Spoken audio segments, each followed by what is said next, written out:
Yeah. So let's start with the started up portion of the show. And what would you say the special sauce that somebody would need to be able to succeed as an entrepreneur? Yeah, I think you have to know your strengths and your weaknesses.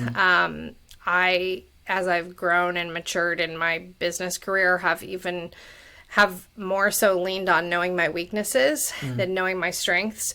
And those have changed for me over the years. I used to be very, very detail oriented, very organized, and not that I'm not now, but and the fact that I've grown my team so large, I have 33 people that report to me in one way or the other. I've become way more of an ideas person than I used to be. And, that's an interesting shift in my weaknesses to go, I am not the person in charge of the list. I want the list and I need to see the list, but I'm not the one managing it. And that's an interesting weakness to recognize and find folks who can fill that in. There was no list before. It was just you in the beginning. Yes. So that's something you would have no idea. Yeah, absolutely. So I think that's a really important one to be aware of. I think it's also, and I talk to clients that I work with a lot, especially folks that I advise in small business, which has kind of come around for me since I'm out in the community a lot. Right. And I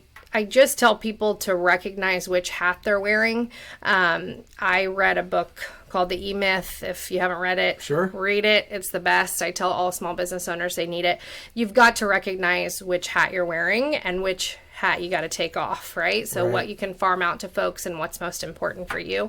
I think the other thing is empowering employees, and we'll probably get to that in another question. But if you have a team, you've got to be able to empower them. You've got to be able to train them, because otherwise it's always going to be you. It's only going to be you. So. Well, you have to value your time. Yeah, absolutely. And so where's my time best served? I'm not very good at that. Yep.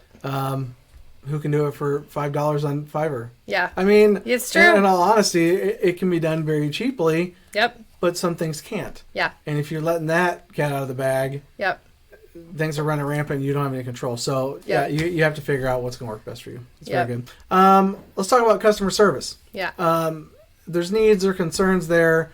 How do you personally go about, if you farm that out to somebody that works with you, or do you take care of some of that stuff yourself still?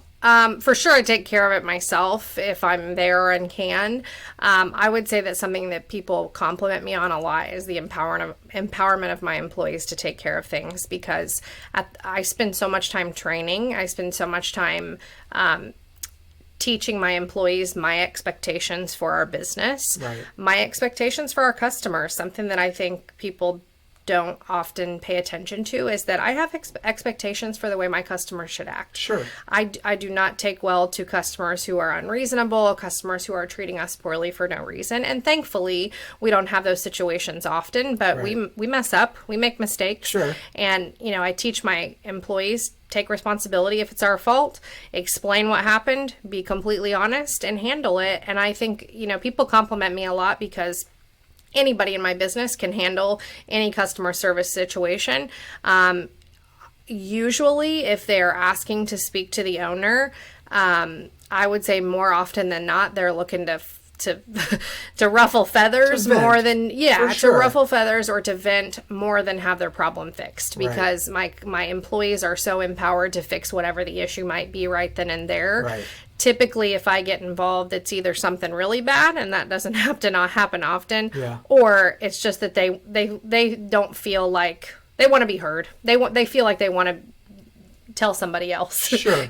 So I think empowering the employee is so important, and having expectations for your customers.